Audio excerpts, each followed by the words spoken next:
హైకోర్టులో నాకు clean chit వచ్చింది. నేను అందరు జర్నలిస్ట్ అందరి గ్రూపుల్లోని నేను ఈ మెసేజ్ నాకు వచ్చిన ఏదైతే కోర్టు నుంచి వచ్చిందో ఆ ఫైల్ మొత్తం పెట్టాను. కానీ ఒక్కళ్ళు రియాక్ట్ అవ్వలేదు.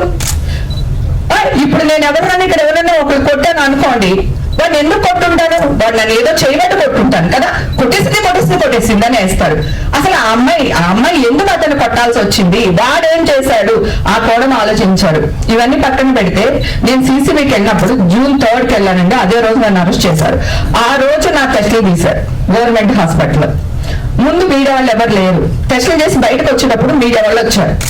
ఓకే, వచ్చినప్పుడు నేను గబగబా మీడియా వాళ్ళు నాకు అండగా ఉంటానని గబగబా వచ్చి నా టెస్టులు ఇప్పుడే తీస్తున్నారు, ఈ టెస్టులు వేయడానికి 15 రోజులు పడుతుంది, మీరు పాజిటివ్ వచ్చిందని ఎలా వేస్తారు అని నేను కొంచెం గట్టిగా ఆవేదనతో గట్టిగా మాట్లాడాను. అప్పుడు ఒక పోలీస్ ఆఫీసర్ వచ్చి నా నోరు మూయిపోయింది.